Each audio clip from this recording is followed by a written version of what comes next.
Ouais. Comme il a dit Yahoo, ce soir, Bezrat Hashem, ça va être les deux Nishmat Papa. Au début, quand j'ai commencé à préparer ces cours, je disais, bon, je vais dire, quand je donne le cours, je vais dire que c'est pas 100% ce qu'il a dévoilé Papa, mais c'est 50%. On va dévoiler 50%. Mais quand j'ai plongé dedans, j'ai descendu à 40, 35, 30, jusqu'à là, je peux dire 10, et je ne suis pas sûr que c'est 10% de tout ce qu'il a dévoilé. Alors, on va commencer. Comme on a dit, c'est les deux Nishmat, Papa, et encore une fois, dire merci à ma maman qui est arrivée ici. Et dire un gros merci à ma femme qui a travaillé des heures et des heures sur l'ordinateur pour faire tout cet programme. On va commencer avec le sujet de la menorah. Dans la pasuk, dans Parashat Trouma, il y a écrit Ve'asita menorat za'av ta'or. Akadosh Baruch Hu dit à Moshe Rabbeinu de créer un menorah d'un or pur. Miksha ta'aseh a menorah. C'est quoi Miksha? Un seul morceau, ça veut dire que tu prends un morceau d'or et avec ça tu vas créer la menorah. On va voir pourquoi il a dit de faire comme ça. Qu'est-ce qui se cache derrière? Yerecha c'est le pied de la menorah. Vekana, c'est toutes les branches. Gebia, il y avait trois choses pour faire la beauté de la menorah, on va voir ça plus tard. Gebia, Kaftore, Ufrachea, Mimena, Iyu. Ça c'est Pasuk dans Parashat Teruma, Perek, Rafei, Pasuk, Lamedat. Est-ce que c'est clair ce Pasuk? Il est très clair. Normalement, quand on regarde, il est très clair. Mais en fait, il y a une petite question qui me dérange. Regardez bien. On a ici Ve'asita. Quand je dis à quelqu'un Ve'asita, ça veut dire quoi? Ça veut dire que tu feras créer un menorah. Ta'aseh. Comment on écrit Ta'aseh? Est-ce qu'on écrit comme ça Ta'aseh? Non. Il y a ici un yud. Est-ce que c'est ma femme qui a rajouté un yud ou est-ce que c'est dans la Torah écrit pareil? Alors dans la Torah il y a écrit Ta'aseh avec un yud. Et comme vous savez, dans la Torah, il n'y a même pas une lettre en plus, une lettre en moins. Pourquoi il y a écrit Ta'aseh avec un yud? C'est une bonne question ou pas? Oui. D'accord. Donc cette question, déjà on trouve dans la Talmud, et Rashi nous explique cette phrase qui est écrite dans la Talmud. Les Fishaya Moshe mitkaché. Ça veut dire, Moshe il a essayé, et c'était très dur, il n'a pas réussi. Pourquoi il n'a pas réussi? Parce qu'imaginez-vous, l'or pur, c'est pas un truc très solide. C'est mou, c'est pas liquide, mais c'est pas très solide.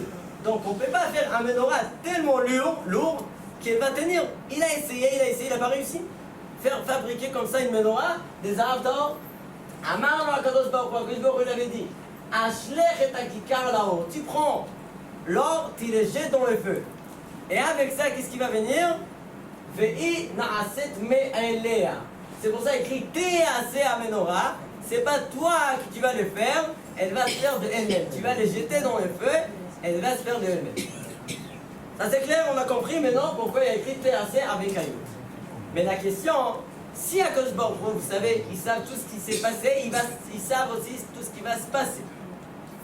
Donc pourquoi, pour quelle raison, il dit à Moshe Rabbeinu, fais un menorah. Et Moshe Rabbeinu, il essaye. Au début de quelques fois, il arrive, il dit à Akadosh Baruch Hu, j'arrive pas. Akadosh Baruch Hu lui a dit, tu sais quoi, tu jettes dans le feu, elle va se faire de elle-même.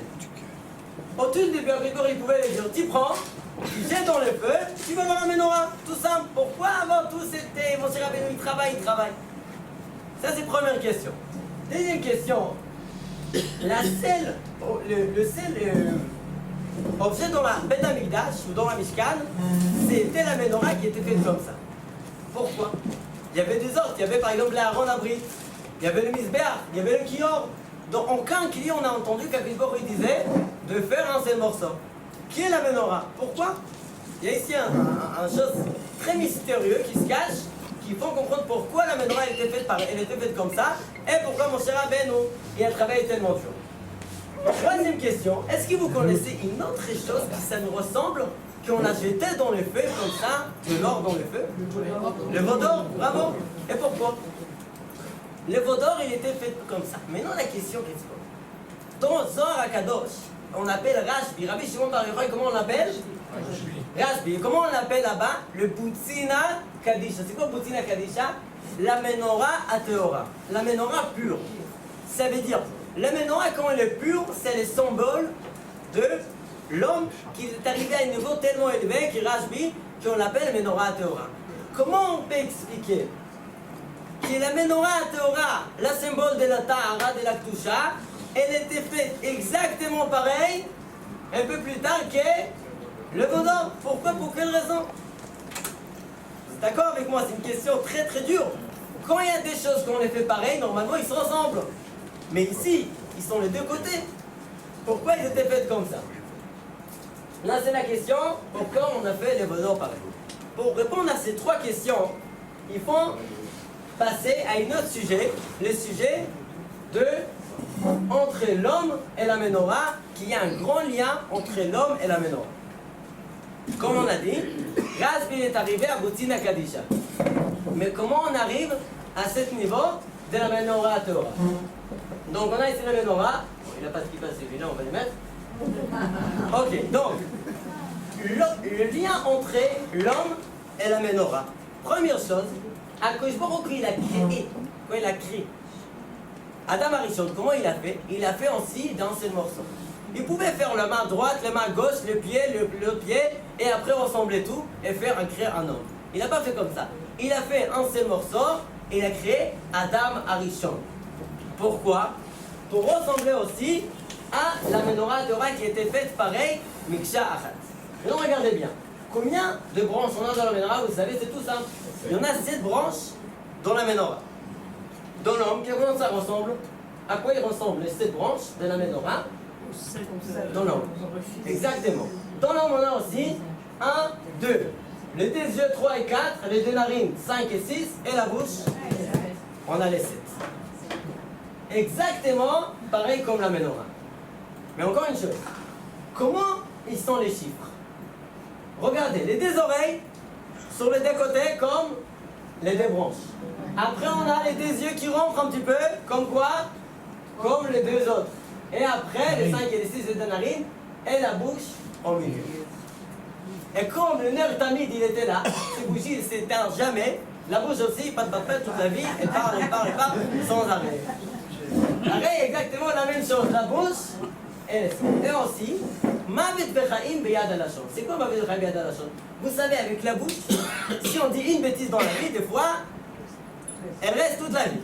Il faut faire attention avec la bouche, surtout avec la bouche. Pourquoi? Parce que la bouche, elle a une force de sauver la vie et Chas V'Shalom de tuer. La même chose ici. Cette branche, que s'il n'y avait pas cette branche, elle tient tous les autres 6. Après, il pouvait très bien faire dire à mon cher Rabbeinu, tu fais un truc comme ça, avec 6 branches comme ça qui sortent. Pourquoi il y en a une seule branche qui tient tous les 6 autres? Pour cette raison, pour faire un lien qui est exactement comme la bouche. Et on va voir après que ça nous présente aussi, comme vous voyez ici, c'est le 7e jour, c'est le Shabbat qu'on va voir plus tard. Maintenant, il y a quand même un petit problème entre l'homme et la femme. Là, on vient voir le lien magnifique qu'on a entre l'homme et la menorah.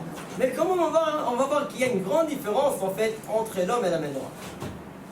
Dans la menorah, il y en a 3 choses pour donner la beauté. C'est le gvim, kaftorim et le brachim. Dans l'homme, qu'est-ce qu'on a 3 choses qui lui donnent la beauté? C'est quoi la beauté? La beauté d'un homme, il peut être très très beau, mais s'il ne sait pas parler, il ne peut pas bouger. S'il ne fait pas l'action, aussi. Les 3 choses qui donnent la beauté de l'homme, c'est le marshava, le dibour et le maasé. Le pensée, la parole et l'action. Ces 3 choses qu'on a dans la menorah, on a dans l'homme marshava, dibour et maasé. Mais quand même, ça ressemble, mais ça ne ressemble pas du tout. Pourquoi? Beaucoup de choses on pense, mais pas tout ce qu'on pense, on les dit. Et heureusement, parce que sinon on avait des problèmes avec les voisins, des fois aussi avec le gabaï de la choule, on pouvait avoir des problèmes avec beaucoup de gens autour de nous. Pas tout ce qu'on dit, des fois avec les maris aussi, ça peut être aussi. C'est avec la femme. Marshava, dibour, pas tout ce qu'on pense, on les dit. Et aussi, pas tout ce qu'on les dit, on les fait malheureusement. On dit des choses, mais non, on regrette finalement, on ne va pas les faire. Encore une chose, pas tout ce qu'on fait, on les dit. D'accord? Il y a quelqu'un qui n'est pas d'accord avec ça ou pas? Ah ok, vous êtes tous d'accord, ok, c'est bien. Alors on est normal. Pas tout ce qu'on fait, on les dit. Et aussi, pas tout ce qu'on le dit, on les pense, malheureusement. Des fois on pense une chose, mais on dit l'inverse. Pourquoi? Donc comment tu vas être comme la menorah, on est très très loin de la menorah. Comment c'est possible d'être loin qu'on est tellement très très loin? Alors pour savoir ça, il faut être relier ces trois choses-là ensemble au moins 2 fois par jour. Et on va les faire quand? Au moment quand on sait, pendant la tefila, on se met devant un Kadosh Baruch Hu, on parle à Kadosh Baruch Hu. Quand on va voir ça, ça c'est pendant le Shema Israël, Hashem Elokeinu Hashem Echad. Quand on fait ça, au moins on va essayer de rassembler ces trois choses en même temps, le Marshava, les Dibour Maaseh, et même si pas toute la vie on est comme ça, au moins pendant le Kriyat Shema, et ça va nous donner de la force d'être comme ça toute la vie. Alors on va commencer.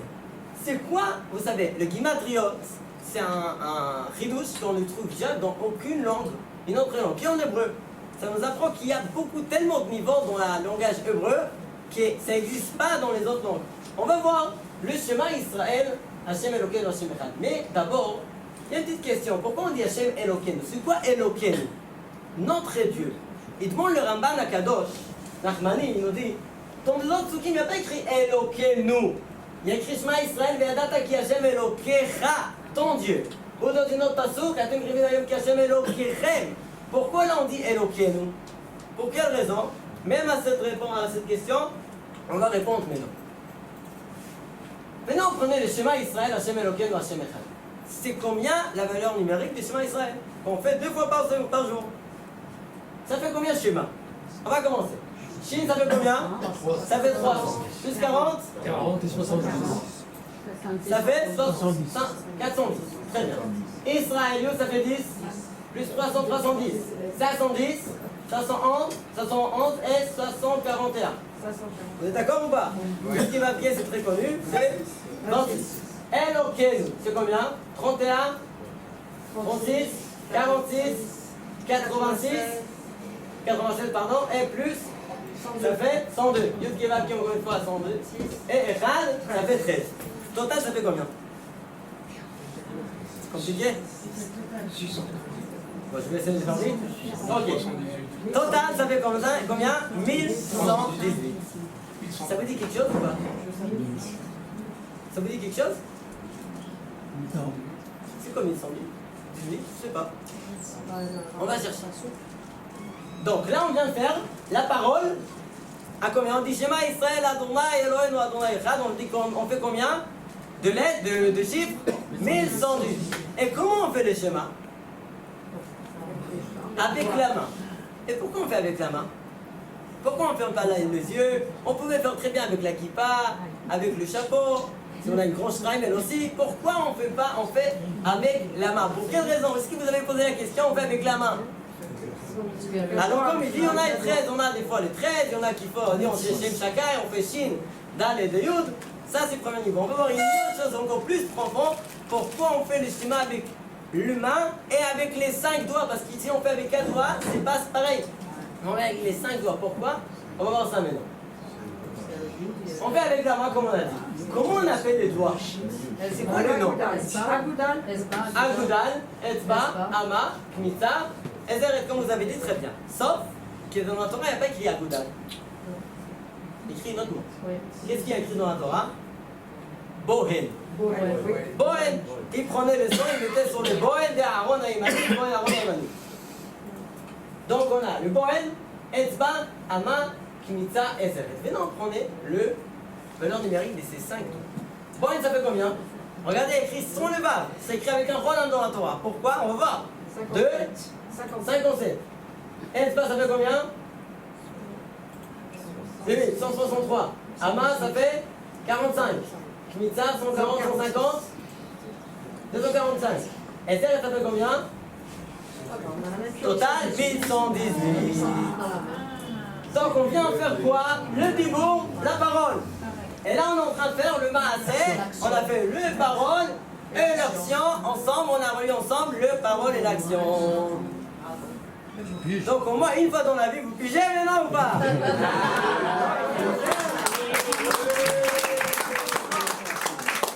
Attends, il y a des questions quand même. Et la pensée, elle est où? la question. Et la pensée, il y avait... Alors pas besoin de plus dire encore, on n'a pas fini. La pensée, elle est où? Quelle kavana? Oh, et comment la kavana? Ça c'est sûr qu'on dit, Léo. Comment la kavana? Mais comment on arrive dans la kavana à 1118? Alors regardez, c'est tout simple, mais pour ça il faut savoir c'est quoi le kavana qu'on fait, donc comment on fait les schémas. Comment on fait les schémas Israël? Schéma Israël, écoute le peuple juif. Adonai Eloheinu Adonai Echad. Hashem Elokeinu. Hashem, vous savez, c'est nom des miséricordes. Et Elokeinu, c'est Midat Adin. Midat Adin. On a Hashem Elokeinu, ça veut dire, on nous apprend le kriyakar comme ça. Les Amin, She'adin ou Rachamim. Il faut comprendre que même les choses mal qui arrivent dans le monde, c'est en fait, c'est pas le rigueur, c'est la miséricorde. Et comment on voit ça? C'est tout simple. Hashem Elokeinu, Hashem, des fois on voit qu'il y a la miséricorde, c'est la rigueur. Donc Hashem, la miséricorde, Elokeinu, la rigueur. Mais sache, il y a ici un point, Hashem Echad. En Vénot Mashiach, on va tout comprendre, on va tous comprendre, que tout ce que Hashem il faisait, même les choses qui nous on voyait ça comme la rigueur, en fait c'est quoi? C'est tout la miséricorde, il y en a qui est Hashem Echad. Il n'y en a aucun d'autre, il n'y a pas Elohim, il n'y a pas le Midat Adin. Il n'y a que la miséricorde, il n'y en a plus la rigueur. On va comprendre ça. C'est pas que là-bas ça va être comme ça, c'est même aujourd'hui c'est comme ça. Mais là-bas on va tout comprendre. On va tous comprendre, c'est une chose très intéressante. Alors venez une seconde, on va prendre Elohim, ça fait combien? Parce que ça c'est le nom. Elohim, comme on a dit, ça c'était pour arriver à 100 1818. C'est pour ça que dans le temps il écrit Elohim et pas Elohim. Mais en fait, la racine de ce mot c'est Elohim. Elohim ça fait combien? 86. Et Echad c'est quoi? 13. Maintenant qu'est-ce qu'on va faire avec ces deux chiffres qu'on est en train de poser? Que Elohim il va devenir à la fin Echad, qu'il n'y a pas de rigueur. Il y en a qui est Hashem Echad, il n'y a pas de rigueur, il n'y a que de Rachamim. Qu'est-ce qu'on va faire? On va faire 13 fois 86. 1112. Ça fait combien? 1118. Donc on vient faire le parole, le maaseh et le marshava. On vient faire ces trois choses en même temps. On a dit, avec les dibour on fait 1118.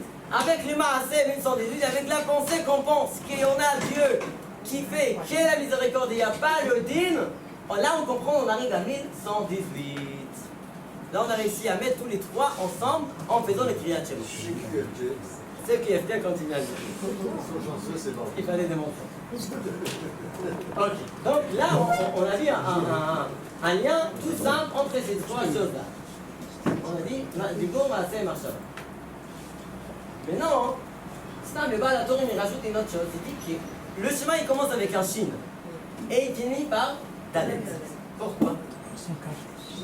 Il dit c'est un nom shin dalet. Pourquoi? C'est un démon. Pourquoi? En faisant des schémas, ça nous protège de tous les démons, comme ça il nous dit bah la tour. Il faut savoir en faisant des schémas, surtout avant de dormir aussi, et pas oublier les schémas. Maintenant il faut savoir que quand Akadosh Baruch Hu a créé une chose dans les biens, il faisait la même chose dans les mal. Pourquoi? Parce que sinon le monde il n'est pas équilibré. Après les gens ils vont dire non, tu ne nous as pas laissé le choix. Il y a les deux choix, comme Am Israël, il avait Moshe Rabbeinu, le Omot Olam, ils avaient le Parashat Shavua, on a quoi? On avait Bilam. Qui Bilam il pouvait monter, mais lui il a fait descendre tout le peuple tout en bas. Donc tout ce qu'on a dans les biens, on a aussi dans les mal. On va voir ça maintenant. C'est quoi les symboles de la Touma? Le Nachash. Pourquoi la Nachash c'est les symboles de la Touma? Qui a apporté le Touma dans le monde? À cause de qui le Touma est arrivé dans le monde? Ça savez très bien, à cause de faute de Nachash, avec des rabbins, ça faisait tomber une Touma dans le monde, comme on a ces Touma. Le peuple juif, ils avaient ces Touma jusqu'à quand? Jusqu'à la période de Matan Torah, mais tous les autres, et tous les autres, ils ont resté avec ces Touma qui nous, on avait pas origine cette Touma. Regardez bien, le Nachash, il est écrit dans la Zohar HaKadosh, que le Nachash, Utkouin Banachash, Train Citrin. De deux côtés de Nachash, il y a deux forces. C'est quoi les deux forces qui sont accrochées au serpent? Nous dit, c'est Mi-Yamin Chamor ou Mi-Smol Shor. Ça veut dire quoi? Nous dit tout simplement, Reb Shimon Mostropoli, Nachash, c'est les initiales de Nachash, Chamor sur la droite et Shor sur la gauche. Donc on a ça, c'est les forces de Nachash les forces des mâles. D'accord, c'est très intéressant. Mais où on trouve les 1118 dans les forces des mâles? Ça fait combien d'arraches? 350, vous êtes d'accord ou pas? Oui, il faut corriger. C'est bon, d'accord, très bien. Ramon, ça fait combien? 250. Et sort? Total, ça fait combien? 1118. Donc tout ce qu'on a dans les forces de bien, il faut faire attention de ne pas arriver dans les forces de mal avec les nachash. C'est bon ou pas? Ok, mais il nous manque une chose. Qu'est-ce qui nous manque? On a dit c'est exactement pareil. Mais très bien, où on trouve les pensées, paroles, actions dans les forces de nachash. Mais Massa nous répond les Zohar HaKadosh. Et du coup, Vatomer Aïcha, la femme elle a dit au serpent. Là elle a commencé à tomber dans le parole. Après Vater Aïcha, elle a vu, elle a pensé. Elle a tombé dans le Marshava et après elle a tombé dans le Maaseh Vatikar Mipirio. Et là on est rentré tellement bas dans ce problème de 1118. Et pour ressortir, il faut faire comment? Les 1118 dans le schéma. Donc, qu'est-ce qu'on a bien voir? Nous on a posé une question avant de passer à la secret de la Ménorah. On a posé une question, c'est quoi le lien, on a commencé avec ça, c'est quoi les liens entre l'homme et la Ménorah et comment on peut arriver à ce niveau de la Ménorah? Et on a posé 3 questions si vous vous rappelez. Les premières questions c'était quoi? Pourquoi Moshe Rabbeinu? On va le derrière peut-être. Les questions ils étaient comme ça. Pourquoi Moshe Rabbeinu? Pourquoi on peut? On a posé 3 questions. Première question, on n'a pas écrit, c'est pourquoi moi, quand il a incité à Moshe Rabbeinu, crée un Ménorah. Deuxième question, on a dit pourquoi a été fait pareil qu'il est d'or. Et troisième question, pourquoi qu'il y a la Ménorah. Alors, comme on a répondu, la Ménorah c'était le symbole d'un homme. Akadosh Baruch Hu voulait apprendre à Moshe Rabbeinu un secret merveilleux. Chaque enfant, quand il est né, c'est de l'or pur, en fait. Il vient dans ce monde, il n'a pas de faute, il n'a pas de mitzvot. Maintenant, ils ont commencé à travailler, faire un effort pour arriver à ce niveau de Ménorah à Théora. Mais il a besoin qu'il va faire un effort. Il ne peut pas réussir à recevoir ça facilement. Dans ce monde, il faut travailler très très dur. Et c'est ça qu'ils apprennent Moshe Rabbeinu. Moshe Rabbeinu, fais la Ménorah. Pourquoi? Tu vas réussir. Il essaye. Bon, tu n'as pas réussi, là je viens t'aider. C'est comme un père qui dit à mon fils, fais-le. Il veut voir. Il essaye plusieurs fois. Tu n'as pas réussi, je viens t'aider. C'est ça qui fait ça, Akadosh Baruch Hu. Même dans le monde. On essaye de monter, de migrer, on tombe, mais on essaye. Si on essaye, Akadosh Baruch Hu, il est là pour nous aider. Et c'est pour ça que la Ménorah a été faite dans un seul morceau, Miksha Zahav. Et pourquoi pareil que le Egel Zahav? Pour nous apprendre. Regardez bien, on est de l'or pur. On peut monter jusqu'à où? Jusqu'à la Ménorah à Torah. Mais Chas B'Shalom, si on n'est pas bien, on peut tomber jusqu'à où? Jusqu'au bottom. Ça, c'est la force des Juifs. Un Juif, il peut monter tellement. Le goy, il ne peut pas descendre tellement bas comme un Juif. Pourquoi nous dire Ephraim Ibaloch, il y a un Juif, quoi, il casse? C'est pas comme un paysan qui casse une vase chez son père. Un Juif, c'est un fils de roi qui casse un vase dans le château. C'est des choses beaucoup plus chères. Ça, c'est la grande différence entre un Juif et un Juif. Et tout ça pour dire ce qu'on a fini avec ça. Il dit, les Vieillards, on a dit, de penser, que la pensée, de penser que tout le bien, il vient d'Hachem. Et aussi le mal, il vient d'Hachem, il y a un bien qui se cache derrière. On va sortir dans Parashat Shavua. Bilam, qu'est-ce qui s'est passé? Son âme, son atone, elle a écrasé son pied, sa jambe, sur le mur, contre le mur. Et qu'est-ce qu'il dit le malach? Après il dit, sache, si l'âne, elle n'allait pas sur le côté, j'allais te tuer. Donc qu'est-ce qu'il a fait? Il a écrasé sa jambe, d'accord. Mais si l'âne il est resté tout droit, il allait couper la tête. Donc on voit la force, même les choses qui sont mal, en fait, c'est des choses qui sont bien. Et toujours il faut en chercher. Parce que des fois, on voit trop le mal et on ne voit pas trop les biens. Quelqu'un est venu me voir, il a commencé à se plaindre, j'ai dit, dis-moi, tu as des enfants? Il m'a dit, oui, 5. Je lui ai dit, avant que tu commences à se plaindre, je vais te poser une petite question tout simple. Mets la main sur la poitrine. Est-ce que tu sens quelque chose qui bouge dedans? Il m'a dit, oui, c'est le corps. Et combien de fois il bat dans chaque minute? Est-ce qu'il t'a pensé? C'est fait normalement combien 70, 80. Si vous avez fait un calcul tout simple, ça arrive dans chaque heure à peu près à 5000. Chaque journée, 1300 fois que le cœur il bat. Il bat. Ça c'est écrit pour lui. Je veux dire, regarde, toi, ta femme et 5 enfants, ça fait à peu près 1 million de fois dans la journée. Et toi tu te plains, pourquoi ça m'arrive ça, pourquoi ça m'arrive ça. Kol Dodi Lofek Noti Natanmut. C'est quoi dans Shir HaShirim? C'est quoi? Kol Dodi Lofek, tu mets la main, c'est Akadosh Baruch Hu qui est là. Tu dis, il n'y a rien qui fonctionne, il n'y a rien qui marche. Non. Le poumon, le rein, le corps, le cœur, tout ça, il fonctionne. Pourquoi ça, on ne pose pas de questions? Est-ce qu'il avait pensé qu'il vous avait dans la maison 70 doigts de main, plus 70 mains de pied? Et on ne va pas parler plus que 300 balances qui sont tout bien, tout parfait. Et s'il y a une balance qui manque, oh là là, c'est la catastrophe, mais qu'est-ce qu'on va faire? Et une balance qui manque, il y a 300 à la maison, et tu es tout content. J'ai jamais entendu un monsieur qui est arrivé à Rav et dire, regarde Rav, j'ai un grand problème. Ma femme, elle a 10 doigts, elle demande trop de bagues.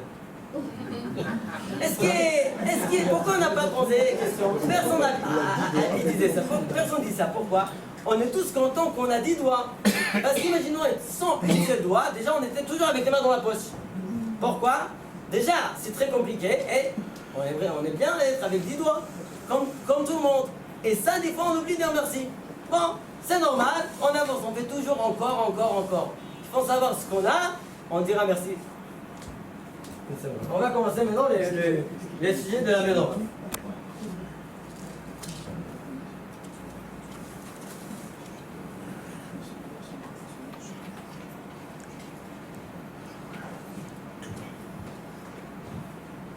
Après qu'on a compris la nouvelle chose de le schéma, on va commencer la secret de la ménorah. Comme on a dit, la ménorah elle a 7 branches qui nous présentent les 7 jours de la création du monde. Ok? Maintenant la question, comment on va compter ces branches? Quelle branche elle va présenter chaque jour? Est-ce que vous pouvez m'aider? Vous commencez bien. Les centres c'est Shabbat. Ok. Vous êtes d'accord ou pas? On ne peut pas mettre Shabbat ni là ni là. Ok, d'accord. On est tous d'accord, les centres c'est Shabbat. Mais comment on compte les autres? Il dit comme ça. On va voir. Ça aussi c'est tout simple. Pourquoi? Vous savez, les bougies de la menorah, ils étaient tous vers le milieu, le centre. Donc, on va commencer par la droite. C'est normal. 1, 2, 3, 4, 5 et 6. Et centrale, c'est Shabbat Kodesh. Et comme on a dit, cette bougie, elle tient tous les autres. Pourquoi? Les 15 jours de la semaine, on gaspille plus d'argent de toute la semaine. Shabbat, mais vous gaspillez pour le Shabbat, vendredi. Pourquoi? Pour Shabbat. On achète de la brote, on achète de la viande, on achète tout ce qu'on veut, des bois, des whisky, tout ce qu'on veut. On achète la brote Shabbat Kodesh. Le fleur aussi pour la femme. Ça rentre aussi dans la partie de Shabbat. Okay. Donc, Shabbat, ça nous fait gaspiller, on peut dire, tout l'argent qu'on a travaillé très très dur toute la semaine. C'est exactement ce qu'on voit ici. Les bougies, ils éclairent vers la Shabbat. Mais en fait, ça c'est quand on regarde tout en haut. Mais si on regarde dans la racine, ok, tout en bas, on comprend, c'est exactement l'inverse. C'est Shabbat qui est dans la bracha à toute la semaine. Parce que si on n'avait pas cette partie d'en bas, tout le travail que tu vas travailler du matin au soir, comme on dit en hébreu, c'est la Hamad, c'est un Neshama, jusqu'à que la Neshama elle sorte. Si tu n'as pas la bracha de Shabbat, tu vas rien garder dans ta vie. Ça c'est la force de Shabbat Kodesh. Maintenant on va commencer et on va voir un sujet très très intéressant. Le premier jour, qu'est-ce qu'il a créé le premier jour de la création? La lumière et le Choshech. Normalement, quand il a commencé avec le or et le Choshech, il fallait faire quoi le deuxième jour? C'est ce qu'il a fait, il a séparé l'eau d'en haut et d'en bas. Mais pourquoi? Tu as commencé, normalement, tu es à la cuisine, tu commences à préparer quelque chose, tu ne vas pas passer à faire une autre chose en même temps. Tu finis avec ton sauf si tu as besoin de cuire, mais si tu as besoin de finir, tu as commencé, tu termines, tu débarrasses. Non, un Pifor, il n'a pas fait ça. C'est quoi la fin de ces premiers jour, c'est le soleil et la lune. Quand il a fait quel jour? Quatrième. Et pourquoi? Jusqu'à quatrième jour, pour quelle raison? Et ça, on va voir tous ces secrets dans la Menorah, comme ça nous dévoile. Les premiers jours, Or et Chosher, qui est le quatrième jour, qui est c'est dans la même côté, ça veut dire c'est relié à Or et Chosher, c'est le soleil avec le Or et l'obscurité avec la lune. La même chose, deuxième jour, l'eau et l'eau d'en bas. Qu'est-ce qui rentre dans l'eau? Le poisson et les oiseaux, le cinquième jour. Le enfant. Shamaim, on appelle ça Shamaim. Pourquoi Shamaim nous dira Rashi Kadosh? Shamaim, là-bas de l'eau. Ça s'appelle Shamaim. Enfant et Dagim, l'eau qui sont en bas. Troisième jour, c'est le Yabasha et le Tzomer. Et le sixième jour, Adam qui va vivre sur la terre. Et le Balei Chaim pour les Tzomar qui vont pouvoir manger. Et ça, c'est aussi pour l'homme. Les liens de toutes ces choses-là, on a un lien parfait. Et quand Adam Arishon, il est arrivé dans ce monde, nous dit la Midrash, il notait 5 étoiles. Il est arrivé, tout était prêt. Ça, il est arrivé, Baruch Hashem, Shabbat Kodesh. On trouve ici une harmonie merveilleuse, qu'on comprend le secret qu'on n'a même pas posé la question. Pourquoi il a attendu le quatrième jour? Et pourquoi ça il a attendu le troisième jour et le cinquième jour? Pourquoi pas le soleil a vu le deuxième? Après il pouvait faire le poisson et les oiseaux ici? Non, il y a une harmonie merveilleuse qu'on voit ici, la force, le main d'Akadosh Baruch Hu, d'après le secret de la Menorah, comme il y a écrit dans le Talmud. Istakel Beoraita, il a regardé la Torah et avec ça il a créé le monde. Les gens ils disent, mais comment c'est possible que tout ce qui est écrit quand tout ce qui se passe dans le monde, il est écrit dans la Torah? La question, il faut les poser exactement l'inverse. Si c'est la Torah, avec la Torah qu'on a fabriqué, c'est ça le livre qu'avec ça on a créé le monde, bah c'est sûr que tu ne vas pas trouver même pas une seule chose qui n'est pas écrite dans la Torah. Vous êtes d'accord ou pas? Parce que si dans toutes les autres choses, ça ne peut pas arriver si ça n'arrive pas par la Torah. Là, on a vu le premier degré. On va passer à un deuxième degré, c'est les 7 fêtes juives. Même ça ici, comme vous avez dit, comme ça vient d'arriver, Rosh Hashanah au premier, on commence le calendrier juif avec Rosh Hashanah. Après on passe à Kippour, Sukkot. Après, tout Bishvat, tout Belar c'est Purim, tout Benissan, Pesach et Shavuot central. On va voir pourquoi c'est lien des Shavuot avec Shabbat et tous les autres. On a ici les fêtes, vous êtes d'accord? Et pourquoi on apprend que chaque jour il y a une fête? Dans la Torah il y a écrit Vayar Elokim Ki Tov. C'est pour ça, dans chaque jour, Vayar Elokim Ki Tov, Vayar Elokim Ki Tov, Ki Tov, Ki Tov, Ki Tov. Donc chaque jour on va avoir un Yom Tov qui présente, c'est le jour de la semaine, un Yom Tov qui va le présenter. C'est clair? Le deuxième jour, il n'a pas dit Tov. Oh là là. Qu'est-ce qu'on fait? Il a posé une très bonne question. Vous êtes d'accord avec ou pas? Il a dit qu'il a deuxième jour, il n'y a pas écrit Tov. Le troisième, il a dit 2 fois. Le troisième, il a dit 2 fois. Vous êtes d'accord? Deuxième jour, il n'y a pas écrit Tov. Parce qu'il a séparé. Il y a la dualité. Ah là là. Bon, on va essayer de répondre à ta question. Mais avant, on va poser une autre question.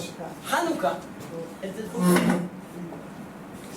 Est-ce que vous voyez Hanouka qui se cache quelque part? Si vous ne voyez pas, je vais le faire en grand. La menorah, c'est tout simple, pas besoin d'écrire, on voit la photo. Hanouka, c'est la fête de quoi? La fête de menorah. Grâce, c'est vrai que ça ne dit pas Hanoukia, c'est la menorah qu'on a devant nous sur la bima. C'est un menorah, c'est pas Hanoukia. Hanouka, ça veut vite. Le menorah, mais c'est grâce à la menorah qu'on a eu les fêtes de Hanouka. Donc Hanouka, on a devant nous. Une autre question, Shmini Atzeret, elle se trouve où? Shmini Atzeret, c'est une fête exactement après Sukkot. Mais c'est dans le Marzorim, regardez bien, il y a écrit et Chag HaSukkot, quand on finit le Chag HaSukkot, on passe à quoi? On passe à Shmini Chag Atzeret Azeh. On passe à Chag de Shmini Atzeret. Donc c'est deux fêtes. C'est vrai que c'est deux fêtes, mais quand même, nous apprenons dans la Mishnah que ça s'appelle quand même Yom Tov Acharon. Donc on a deux fêtes. Mais ça s'appelle comme une seule fête. Mais c'est deux fêtes. Ça s'appelle Yom Tov Acharon chez Sukkot. Donc on écrit que Sukkot, c'est pour ça qu'on a écrit que Sukkot. Mais Shmini Atzeret se trouve ici. Ah, mais si c'est comme ça, c'est une question. Mais on a qui en septembre, on a dit. Comment tu vas mettre deux fêtes, tu vas les écraser, tu vas les mettre ensemble? Comme vous avez dit très bien. Le deuxième jour, il y a écrit Tov. Tov, deux fois Yom, Shinir Pal Bo Tov. On a vu deux fois le mot Tov. C'est pour ça qu'on a deux fêtes, les Sukkot et Shmini Atzeret ensemble. Vous voyez? Est-ce que c'est au hasard ou pas? C'est pas vous ou pas? Ça part chez moi là. Deux fêtes, dans la troisième fête, dans la troisième, vous voyez, le Kin Kin Tov. Deux fois, Tov, Tov. Mais on n'a pas posé à ta question encore, on n'a pas répondu à ta question. Ta question, attends, je suis là encore. On va répondre à ta question, très bonne question. Yom Kippourim. Ça, c'est ta question. Pourquoi, ici, on avait mis une fête, comme il n'y a pas écrit, ici, Tov. Tout ça arrive, tout ça, tout simple, et qu'il fallait le... Qu'est-ce qu'on vient répondre? Ici, qu'est-ce qu'on fait à Sukkot? Vous savez, à la fin de Sukkot, on a une fête, qui est la photo qui était au tout début, c'était qui prenait ça, à Hoshana Rabbah, à la fin de Sukkot. On a la fête de Hoshana Rabbah. Ça s'appelle le Chitum Adin. Les Ashkenazim, ils mettent les habits comme à Yom Kippour, ils font les tefillah comme à Yom Kippour, nous aussi. On fait des slichot la veille, et après le matin, si vous étiez chez mes parents, à la Souka toute la nuit, il y avait une étude, comme la veille exactement toute la nuit. Pourquoi? Parce que le début de Kapara, c'est quand? C'est à Kippour. Mais la fin de la Kapara, ça s'arrive quand? Les jours d'Hoshana Rabbah. Maintenant, je vais poser une question. Pourquoi il n'y a pas écrit ici Tov et ici écrit deux fois Tov? Pour quelle raison? On voit que le Tov il a sauté une journée. Pourquoi? Ça a sauté dans l'ordinateur, non? On mange pas Kippour, on n'a pas écrit Tov. Yom Kippour, c'est un jour merveilleux. Et c'est un jour qui prend, il est comme Yom Purim, plus que, on va voir, comme Purim. Donc c'est un jour merveilleux, c'est un jour de Simcha, de la joie. Pourquoi il n'y a pas écrit Tov? Mais ce jour-là, on a dit, il n'y a pas écrit Tov. Pourquoi? Qu'est-ce qui s'est arrivé dans ces jours-là? L'eau, Akadosh Baruch Hu, il a séparé l'eau. Mais il n'a pas terminé encore le travail de ce deuxième jour. Pourquoi? Parce qu'il a divisé l'eau, mais il n'a pas encore installé l'eau. Quand il a installé, quand il a fini cette création, le troisième jour. Le troisième jour, comme ça il nous apprend Rashi. Donc il a commencé là, il n'y a pas écrit Tov. Mais là qu'il a fini, il y a écrit deux fois Tov parce qu'il a fini aussi les jours d'avant de Tov Tov. Exactement ce qu'on vient de voir ici. On a commencé le Tchouva Yom Kippourim, mais on n'a pas écrit Tov. Parce que le Tov il va arriver quand? À Hoshana Rabbah, troisième jour.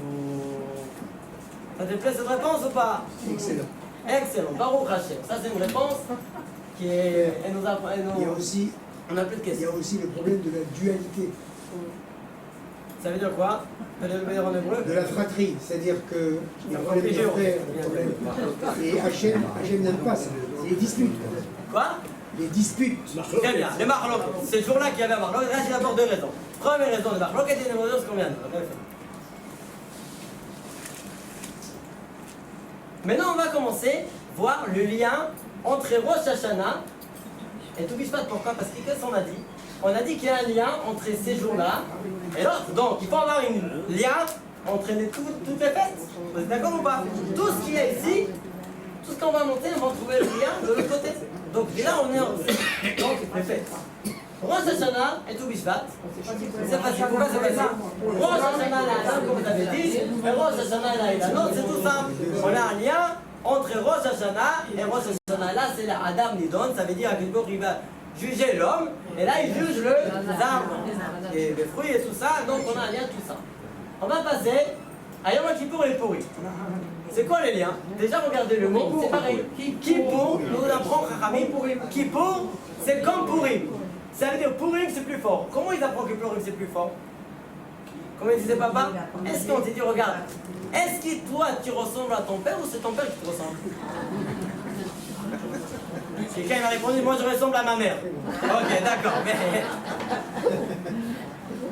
Est-ce que toi tu ressembles à ton père ou c'est ton père qui te ressemble? Bien sûr que tu ressembles à ton père. Donc si tu dis Yom Kippourim, c'est comme Purim. Comme nous apprend Rachamim, le Purim sont encore plus forts que Yom Kippourim, donc c'est la même chose, c'est Ké Purim, c'est le même lettre, on a écrit dans une scène, mais en fait c'est le même mot, avec un kaf au début. Purim et Kippourim, c'est un lien, il faut savoir. Mais, il faut savoir, tout ce qu'on a ici, on a dit on vient de trouver de l'autre côté. Mais c'est pas forcément qu'on va trouver exactement la même chose. C'est possible qu'on va trouver que c'est exactement la même chose, ou exactement l'inverse. Pourquoi? Parce que si tu veux compléter une chose, tu veux attaquer quelqu'un. Tu dis, moi je viens par la gauche, toi tu viens par la droite. Et là on a attaqué. Donc vous êtes d'accord, on fait un travail d'équipe.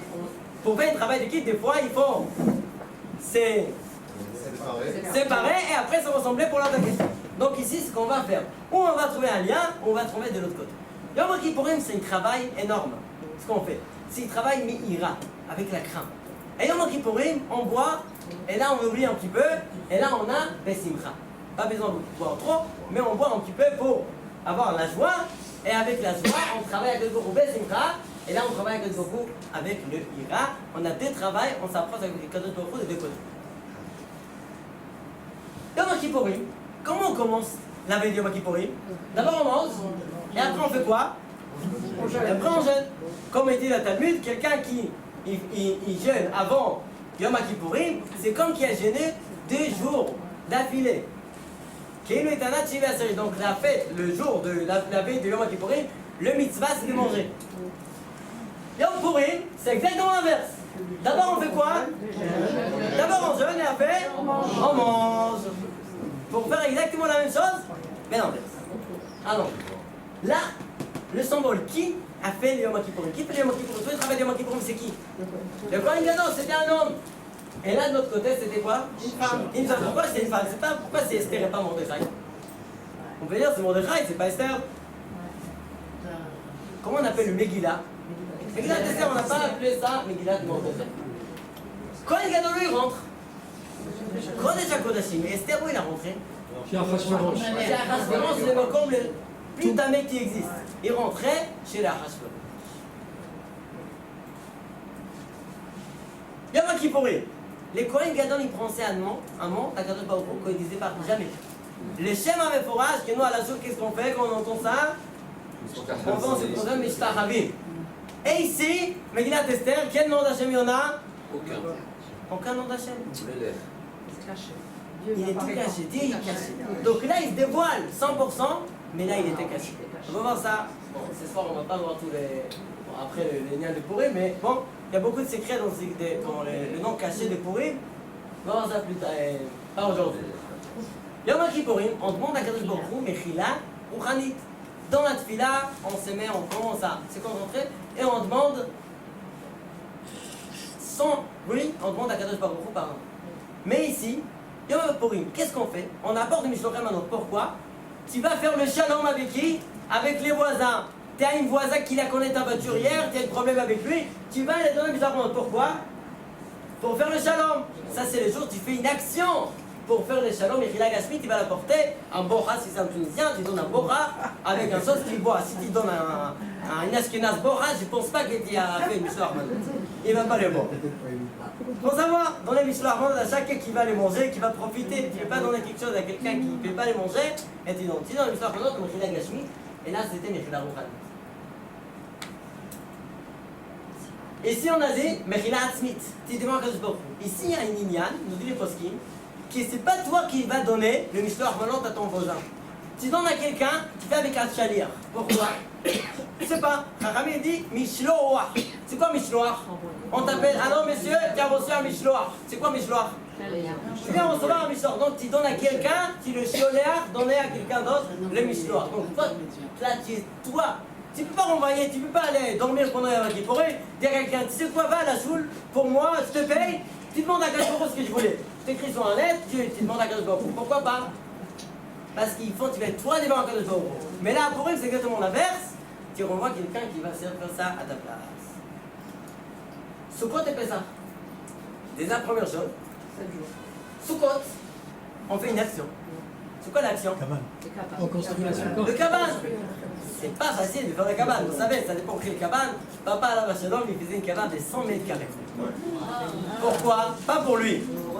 Pour recevoir des gens, il y avait un million en Shana Rabbah, il avait une mériton en plein milieu, une côté il y avait à peu près 150 Ashkenaz, et de l'autre côté, Sfarad, il y avait ça criait, les Ashkenaz et Sfarad. Il y avait deux minyanim, pourquoi? Pour recevoir des gens, et aussi pour le Chol HaMoed, la veille de Shana Rabbah, il faisait un gros souka pour recevoir ces gens, donc il y a beaucoup de travail à construire une cabane de 100 mètres carrés. Les autres choses, c'est Pessah. Qu'est-ce qu'on fait? Le dibour. Pourquoi dibour? C'est quoi Pessah?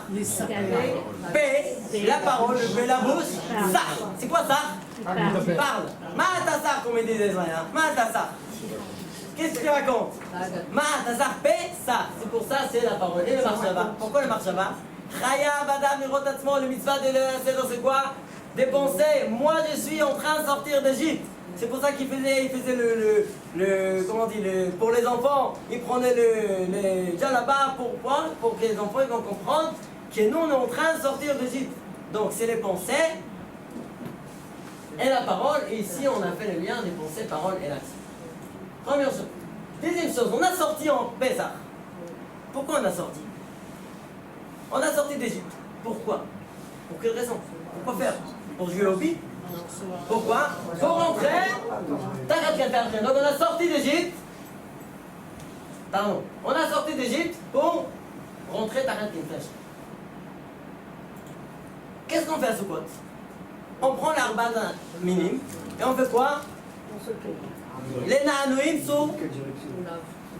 Oui, les Dalit Ruchot Hashamay. Ok? Les Dalit Ruchot, on fait les Na'anouim. La même chose ici. On fait, mais on fait avec une chose. Glou, glou, glou, 3 verres. C'est 4 verres, pardon. 4 verres. Tous les 4 langues, on fait 4 et 4, la même chose pour Sukkot et Pessah. Aussi, Sukkot, on commence avec Machine à boire. Et qu'est-ce qu'on fait? Ah, Pessah, on commence avec Bourit. Atal. C'est là, on le commence quand on les fait? Premier jour. Et ça, on les fait quand? Les derniers jours. Pourquoi aussi, encore une fois, pour compléter les deux côtés des choses. C'est merveilleux. Là, papa, il disait, la souka, qui fait le travail? Qui travaille? J'ai jamais vu un monsieur qui reste à la cuisine, à la maison, et sa femme est en train de construire la souka. Oui, ok, normalement, c'est les hommes qui font ça. Et après ça, c'est la femme qui fait, donc qui fait le travail d'équipe. Comme on a dit, moi j'ai fait un sous-code, j'ai pas dit qu'il fallait besoin d'aider à faire ça, ok? On peut aider aussi à faire ça, il faut aider aussi à faire ça. Là on a vu toute la partie de fête. Maintenant on va voir une note niveau. C'est les 7 noms d'Hachem qu'on ne peut pas les effacer. Donc il y a beaucoup de noms. Mais il y a des noms d'Hachem qu'on ne peut pas les effacer. C'est quoi les 7 noms? Eloka, Tsevakot, Adlut. Shakai, Yudkevavke, Elokim et 7 noms d'Hachem qu'on ne peut pas les effacer. Alors comment j'ai fait éteindre l'écran après? Parce qu'on laisse l'écran comme ça allumé. On peut éteindre si on ne peut pas effacer ces noms. Qu'est-ce que vous pensez? La halakha dit qu'on peut. Pourquoi? Parce que c'est de lumière. C'est pas du vrai être. C'est pour ça d'ailleurs, quand on fait la tfila, ne pas prendre le téléphone et faire la tfila avec. Faites la tfila avec un sidour. Pourquoi? Est-ce que les téléphones, je peux les rentrer aux toilettes ou pas? Non. Oui, téléphone, oui. Pourquoi oui? Il n'y a pas de doucha, mais un sidour, non.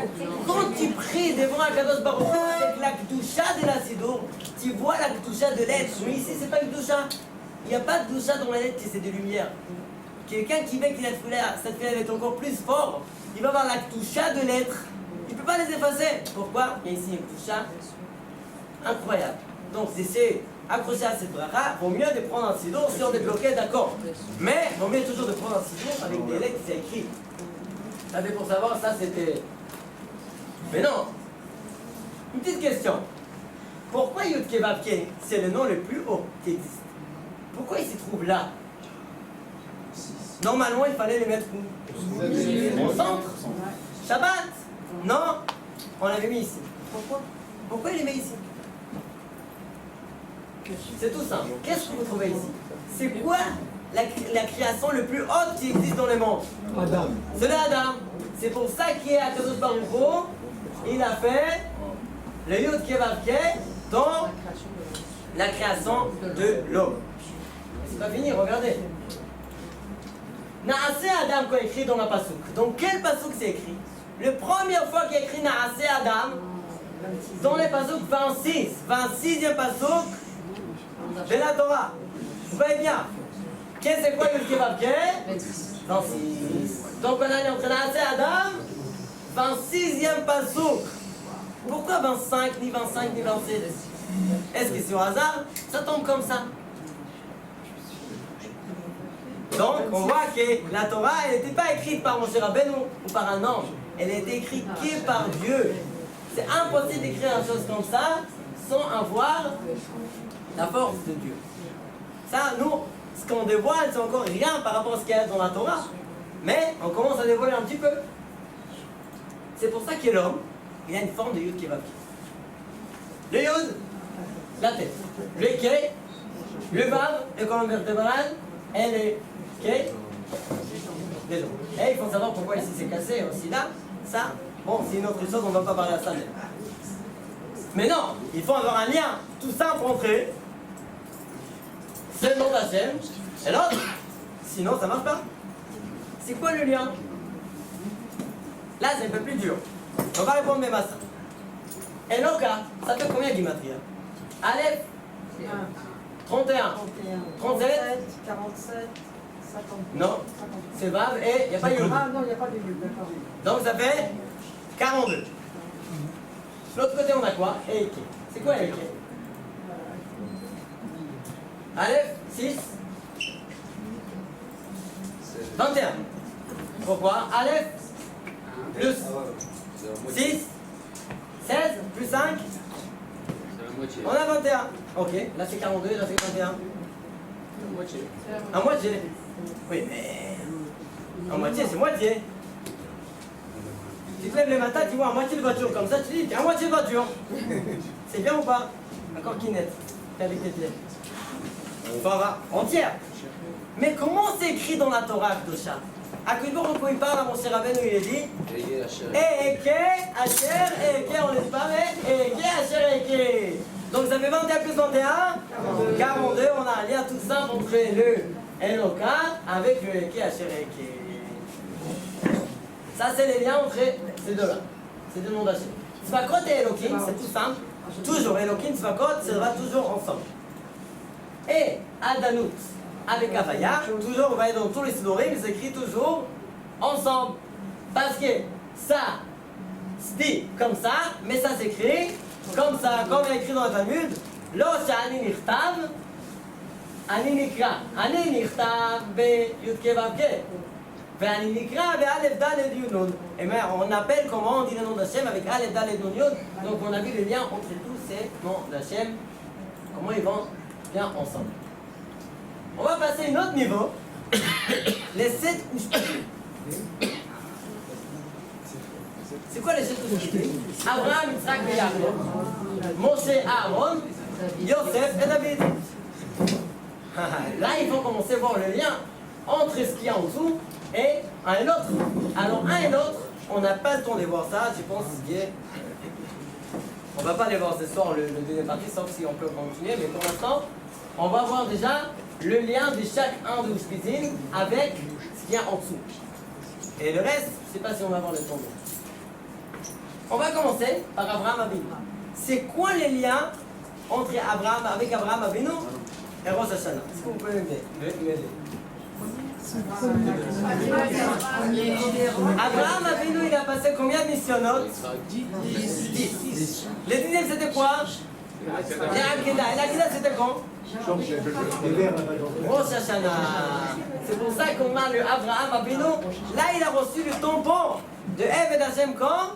À Rosh Hashanah, ça c'est un lien tout simple entre Abraham Avinu et le Rosh Hashanah. Merci beaucoup.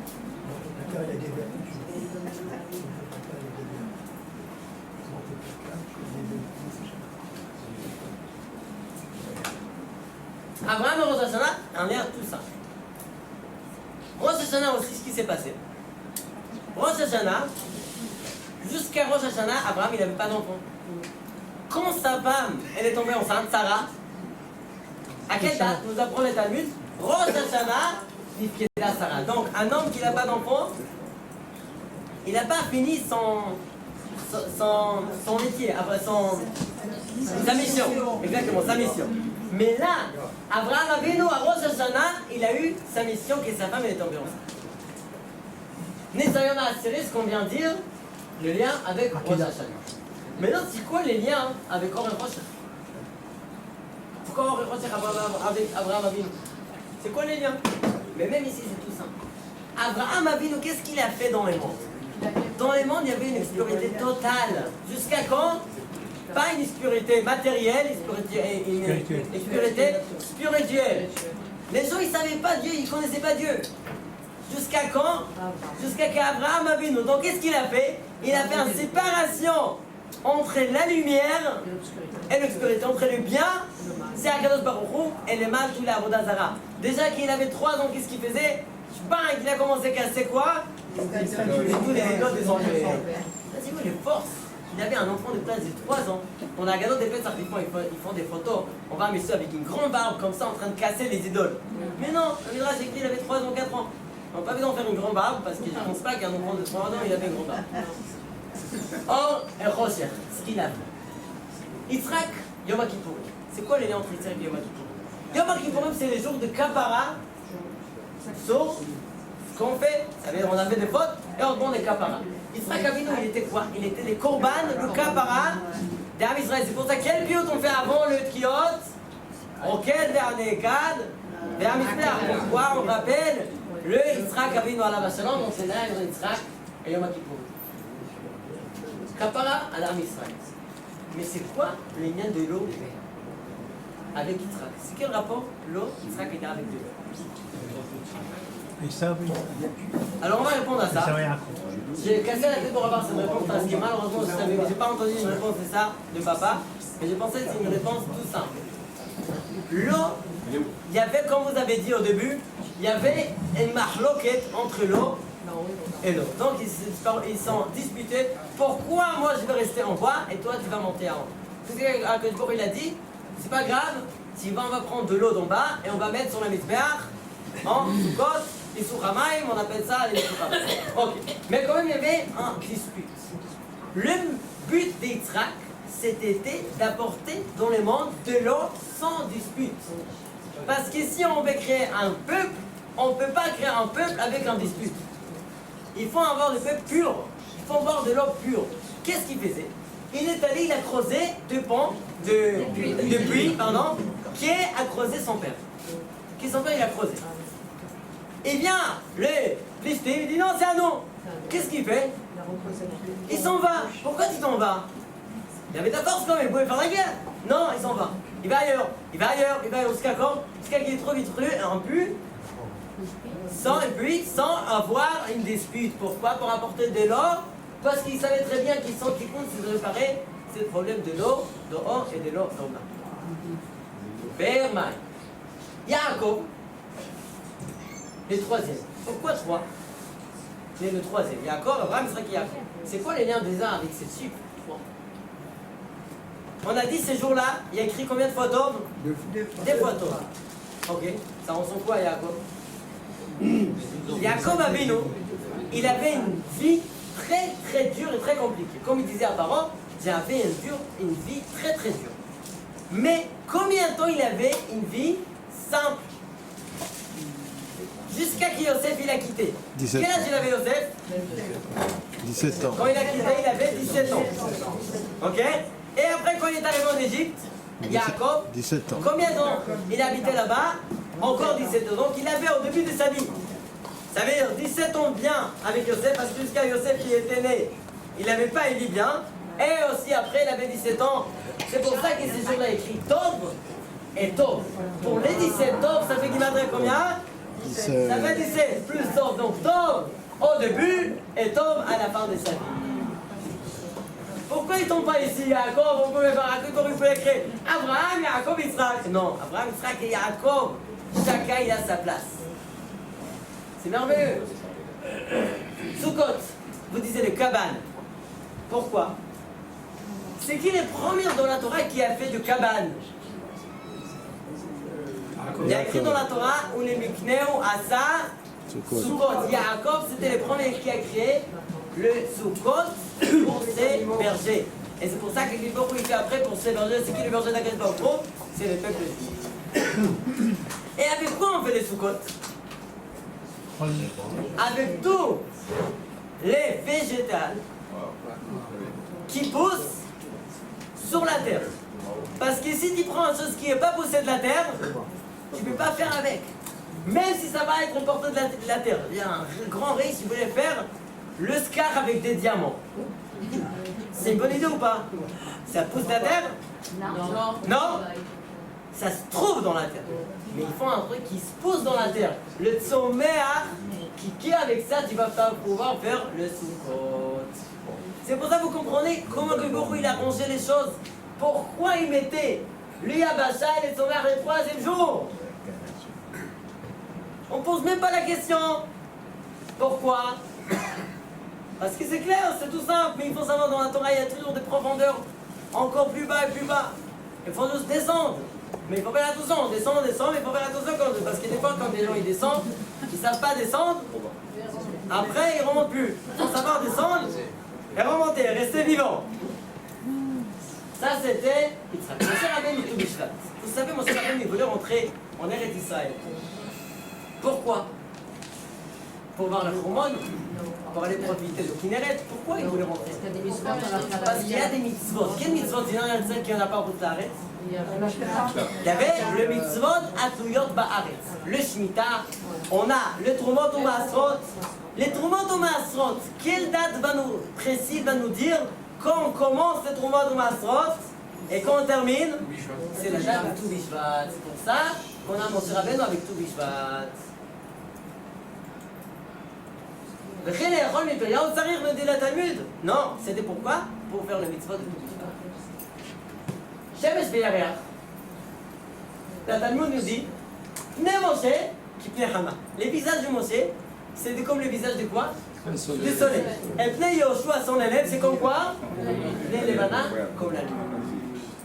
C'est pour ça que Moshe Rabbeinu il était ce jour-là. Et pourquoi Eke avec Eke? La seule personne qui a entendu ce nom d'Akadosh Baruch Hu, c'était qui? Moshe Rabbeinu. Il a dit ça 3 fois dans la Torah, écrit d'affilée dans 2 psukim un après l'autre. C'était qui à Moshe Rabbeinu? Qui a Eke? On va voir une petite chose par rapport à ça, par rapport à Moshe avant de passer à Aaron. On a dit qui a Eke. Combien, quand on allume le bougie de Menorah, avec combien d'huile on met dans la bougie de Hanouka, de la Menorah?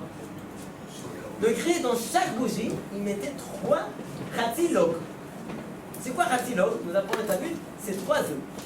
Une quantité de 3 œufs. Khatilog, une quantité de 3 œufs. Donc, combien on allume total? 3 facettes. 21. Ok, on compte. C'est pas comme les chamages de Pète Hanouka qui ne comptent pas. Là, on compte. On a 21 de Béti quand on allume le bougie de la Menorah. Ça fait quoi? Et qu'est-ce que ça fait combien? 21. C'est pour ça qu'on a ici 21. Mais on va voir maintenant plus fort. Combien de fois on allume les Menorah dans Beth Amikdash par jour? C'est marquant que dans le Rishonim. Tous les Rishonim disent quoi? On allume une fois le soir. Mais d'après le Rambam, Maïmoni, Rabbi Moshe ben Maïmon nous dit quoi? Ils ont allumé 2 fois. Une fois le matin et une fois le soir. Donc ça va faire combien? 42. Et là on a quoi? Et qui a cherché? Qui est 42? Et pour ça il y a écrit Moshe. Vous connaissez les phrases sur Rabbi Maïmoni? Mi Moshe ad Moshe. Depuis Moshe Rabbeinu jusqu'à Moshe. Et pas de comme que Moshe. C'est pour ça qu'ils trouvent ici les 42 fois par rapport à la vie de Rambam. On va passer maintenant. Ça c'était le parti spirituel. Pourquoi j'appelle ça le parti spirituel? On a trouvé les 42 dans la partie spirituelle. Le feu. Qu'est-ce qu'on fait avec lui? Pas pour faire la beauté, c'est pour faire, c'est pas pour faire le beau, c'est pour éclairer. Donc le feu, faire le feu c'est un truc spirituel. Quelqu'un qui a fait sortir le feu pendant Shabbat, dehors de la fenêtre, il n'a pas Khayab Mishimotzi, c'est un truc spirituel. Donc ça c'était la partie spirituelle. Maintenant il faut voir la partie matérielle. Si on a trouvé dans la partie spirituelle 42, il faut trouver exactement la même chose dans les parties matérielles. Comment on va les trouver? C'est tout ça. Dans le Rambam, il Chod Bet Abrira, il y en a écrit. Dans la Menorah, il y en a combien Gevi'im pour faire la beauté? 22. Plus 9? 31. Plus 11? Total 42. Donc on a ici 42 œufs pour faire le feu spirituel, plus 42 pour faire les parties matérielles. Attends, c'est pas fini, ici encore à rajouter. Menorah, ça fait combien Gimatria? 301, la partie matérielle. Et le feu 301. Comme ça qu'aussi qu'il a fait en jetant l'or. En jetant l'or dans le feu et sortez la menorah. Bravo. Donc on a le menorah 301, partie matérielle avec 42. Partie spirituelle avec 42. Est-ce que c'est au hasard? Trop de hasard. Trop d'hasard, comme vous avez dit, c'est trop d'hasard. C'est impossible de trouver ça nulle part dans une autre Torah, c'est impossible. On voit la beauté, la profondeur qu'on a dans la Torah, c'est incroyable. C'est merveilleux. Et aussi, là, dans cette partie, il y en a combien de kaftorim? En kaftorim, on a 11. Ici, on a 5. Et après, on a sur chacun, ça fait 6. Pourquoi? Ça nous représente les Chamisha Chumshe Torah, la Torah écrite. Qui est tout la Torah orale, elle arrive d'où? De la Torah écrite. Elle sort de la Torah écrite avec les Shisha Sidrei Mishnah. On a 6 branches avec 6 boutons, 6 kaftorim. Et ici on a 5 comme les Chamisha Chumshe Torah. On va passer maintenant sur Aaron. Aaron, ça peut-être on va le sauter, c'est parti. On va passer directement à Aaron. C'est quoi les liens entre Aaron et Purim? Vous savez c'est quoi le but de Hachverosh? Qu'est-ce qu'il faisait à Hachverosh? Il mettait les habits de Kohen Gadol et il faisait sortir tous les kelim de Beth Amikdash dans sa Mishté. Pourquoi faire? Pour dire à peuple juif, regardez c'est terminé. C'est terminé les 70 ans qu'Abigorézi qui va vous faire le galout, finir le galout, et il n'était pas fini parce qu'il ne savait pas compter malheureusement. Il a mal compté comme on voit dans la Gemara là. Et il mettait les habits de Kohen Gadol pour dire c'est terminé. Mais nous on a ici, ces jours-là on avait beaucoup de rigueur, des pourris. Vous êtes d'accord? Ça commence avec beaucoup de rigueur. Mais grâce à Aaron à Cohen, cette rigueur est devenue le Rachamim, le Simcha, et ça devient le fait de tout. Grâce à Aaron à Cohen. Ça c'est tout simple. Mais maintenant c'est quoi, quel rapport on a avec Aaron et les poissons et les oiseaux? C'est quoi le lien? Et même ça, c'est très très bon. Ça c'est on va dire le din et le Rachamim. Maintenant c'est quoi les opotes et les dagues? Est-ce que vous pouvez m'aider? C'est caché, le poisson. Les poissons c'est caché. Donc ça c'est un rapport avec Purim. Vous dites c'est caché. Et le bâton ils sont pas du tout cachés. Tu le vois partout. Les quantités de korbanot. On va voir déjà un lien. Korbanot, très bien. On va toucher à ça. Le seul korban, on va voir une autre chose. Adam qui est Vorbesoron. Est-ce que vous pensez, quand vous mangez Soudat Shabbat, vous commencez avec les poissons, un saumon, un mousse que vous aimez, vous mangez les poissons. Après, qu'est-ce que vous faites? Vous changez les couverts. Pour passer à quoi? À la viande. Non, toute la semaine. Non, toute la semaine. Pourquoi on change le couvert contre les poissons et la viande? Pourquoi? Pour quelle raison? C'est écrit, c'est la sakana. Quand ça écrit dans ta Talmud, que c'est un danger de manger la viande, le poulet avec le poisson, c'est sakana. Pour ça, quand on change, il faut aussi boire entre les deux, on boit un peu de l'eau et on mange un truc dur, un pain, et là on peut passer au poisson, en poulet.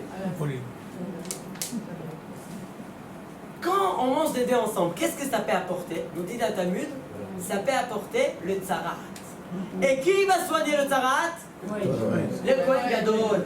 Adam qui est Beor Besaron Negat Tzarat, Vouva El à Aaron à Cohen. C'est pour ça qu'on a ici ce jour-là le repos et les poissons. Pour se sauver du Negatsa. Et la deuxième chose que tu viens de dire, les seuls korban, tous les korban qu'on faisait la shrita, la seule korban qu'on n'a pas fait la shrita, c'était quoi? Les oiseaux. On le fait avec les doigts. Avec l'ongle. Personne ne peut le manger, sauf qui? Sauf les Kohen. C'est pour ça, comme ça ressemble à qui? Le lien entre les poissons, est-ce que vous faites la shrita en poisson ou pas? Non, pourquoi écrit dans la Torah, il met kol derrière assez, qui sort de l'eau, et là tu peux manger le poisson. Ça c'est le lien entre les poissons et les oiseaux avec Aaron à Kohen. On va passer à Yosef, on va finir après avec David. Yosef, c'est quoi les merveilleux qui évoquent? Yosef, il est dans la Sphira, ça s'appelle Minat HaYesod, la 6e Sphira. C'est pour ça qu'il se trouve ici, la 6e. Regardez bien. Yosef Kevavke, ça fait combien? On a dit ça fait 26. Fois 6, ce jour-là, ça fait combien? 156. 156. C'est quoi le rapport avec Yosef? Yosef, ça fait combien? 156. Donc on a un lien entre Yosef Yud Kevavke avec le 6e. Parce que Yud Kevavke, ça fait Yosef. Yud Kevavke en 6. Et c'est quoi le lien avec Pesach?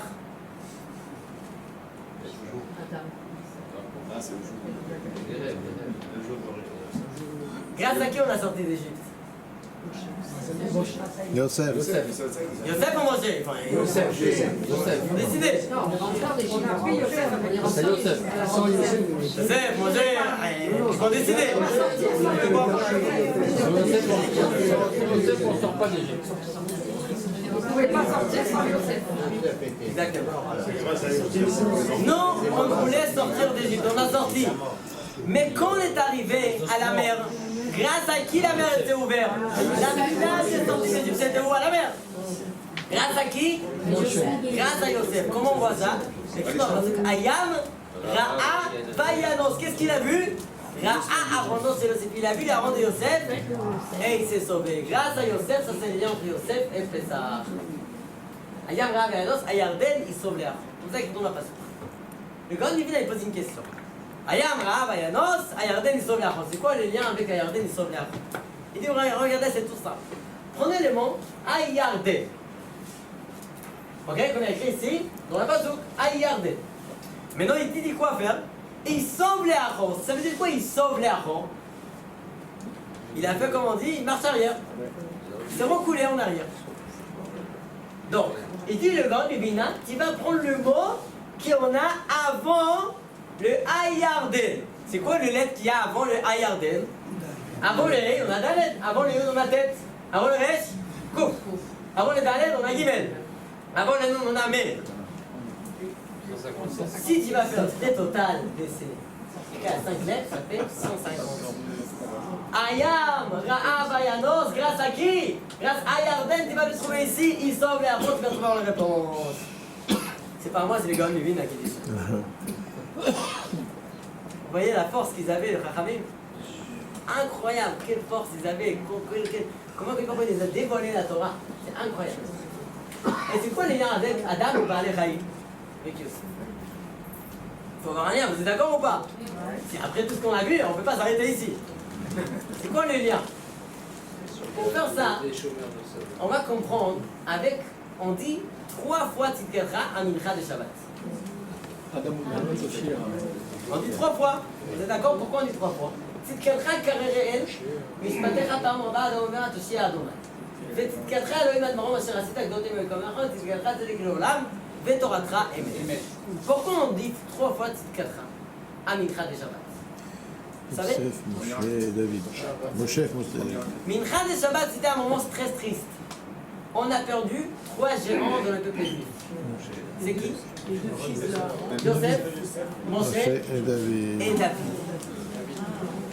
3 géants qu'on a perdus pendant les périodes. Et on dit Tzidkatra, c'est quoi Tzidkatra? C'est Tziduk Adin.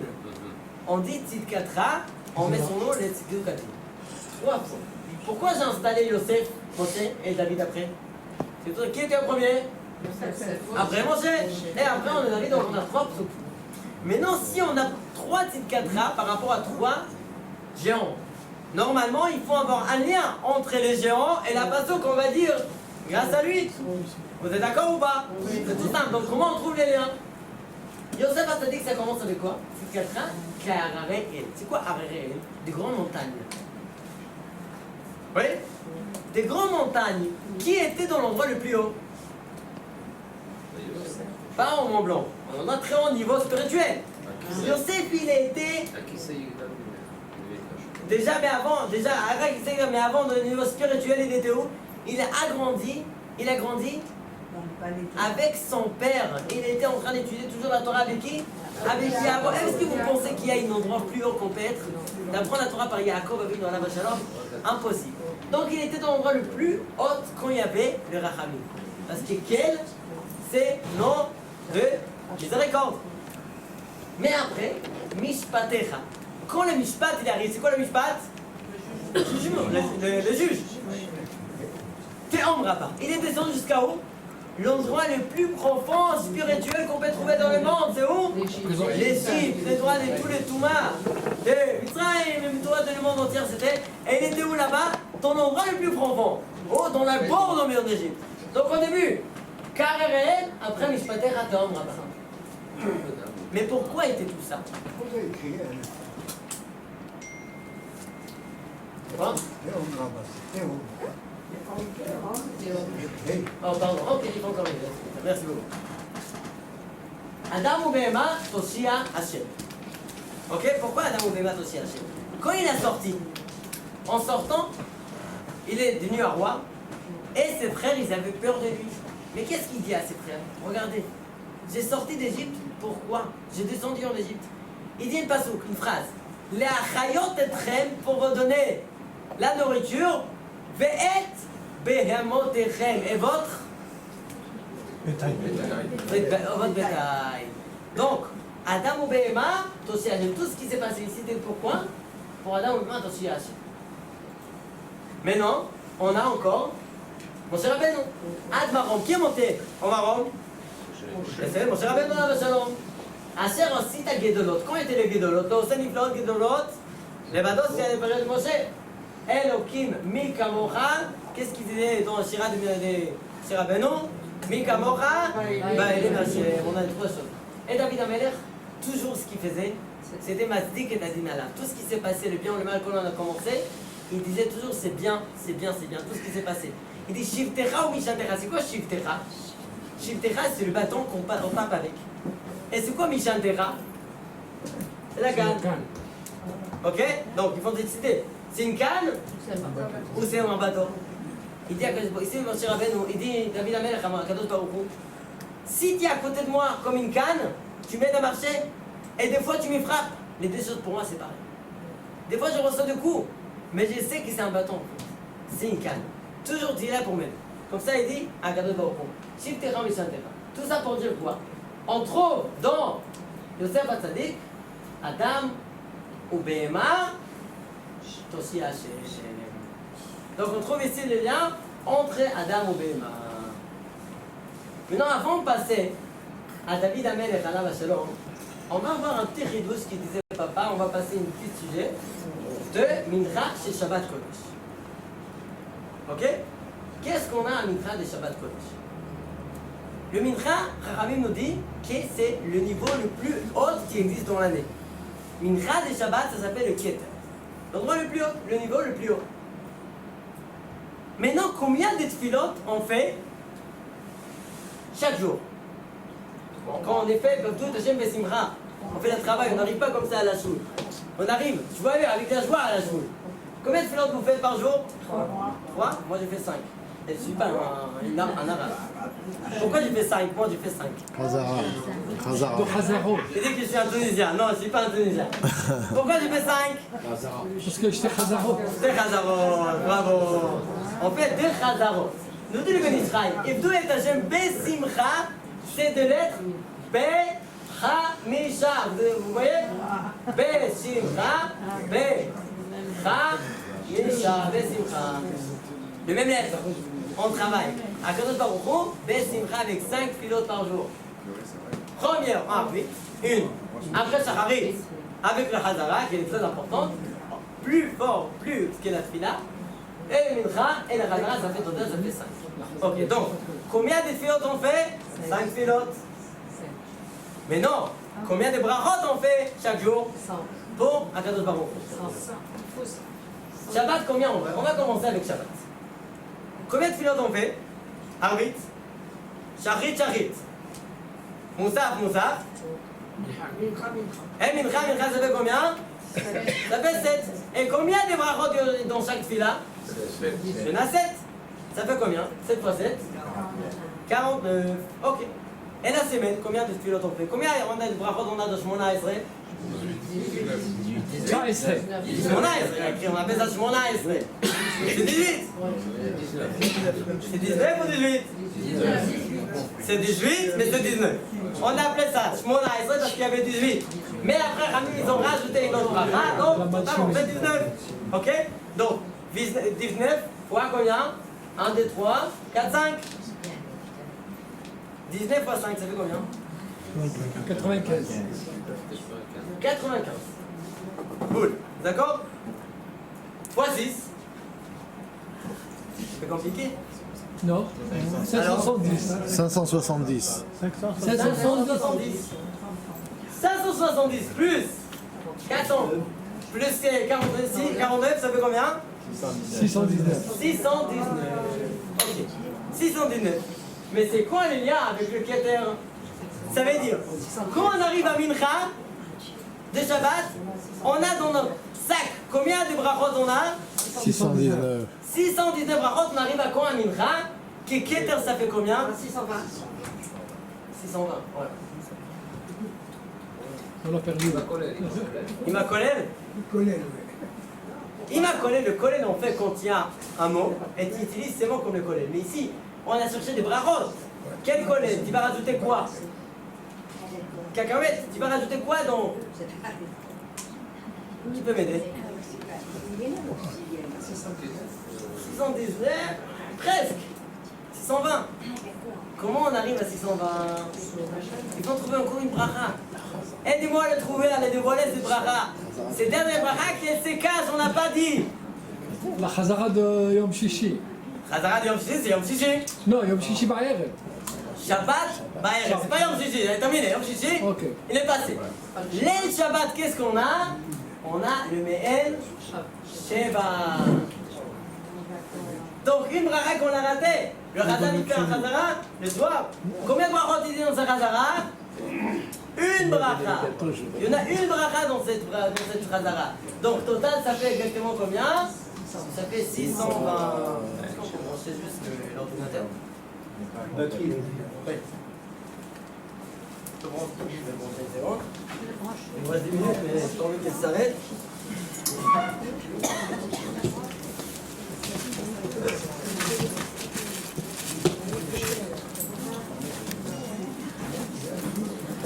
J'ai pas lu ton sympathique. Est-ce qu'il poste ses lectures sur YouTube? Ça, je vais le mettre sur le fichier. La Chazara s'achète ce soir. Si on peut pas Le Chazan il fait, on a ses lectures sur YouTube. On va passer, on va terminer Je vais avec le mettre sur Et Shavuot. le site du rabbeinaché.fr. David Amelech, Rabbeinaché.fr. comme vous savez, il était YouTube, c'est Rabbeinaché. Niftal quand un Shabbat, Shavuot. C'était sa date de la Pira. Mon cher Rabbeinu, David Amelech à la Et c'est quoi le lien entre Shakai et Shavuot? Est-ce que vous avez un lien ici? Qu'est-ce qu'on a reçu à Shavuot? La Torah. Qu'est-ce qu'on a dans la Torah? Maintenant regardez bien. Si je prends la tête de quelqu'un, je prends tout son corps. Pourquoi? Parce que sans sa tête, il ne peut pas vivre. Donc c'est pris tout son corps dans la tête. On va prendre la tête et sous le Rabbi Sharon Torah. Bête, ça fait combien? 2. Snot? Poisson. Faïkra, 6. Bamidbar, 2. Et 4. Total? Comment vous êtes rabbeinaché.fr? Non, mais en français. 314. Tout attaché. Ça fait combien? Ça fait 314. C'est un hasard ou pas? Ça tombe exactement. David Amelech, c'est quoi les liens avec David Amelech et Shagai? écrit Shamar Leolamo Dai. החיבור ידידי הסמות, סטופ. זה הרבעון Shagai. David Amelech, c'est 3 lettres, comme les Shin, qui ont les 3, les 30 et les 300. Et le Dai, c'est quoi? Dai, ça fait combien? Ça fait 14. David, ça fait combien? Ça fait 14. On a encore une fois le David Amelech, le Shin, des 3 lettres de David. Et on a encore le Dai, ça fait le Shagai avec David Amelech. Mais c'est quoi les liens avec Shabbat? Shabbat, nous dit la Talmud, à Kol Modin Shebe Shabbat Midat Torah. Quand on a reçu la Torah on a reçu à Shabbat. Je pense qu'on va s'arrêter ici parce que.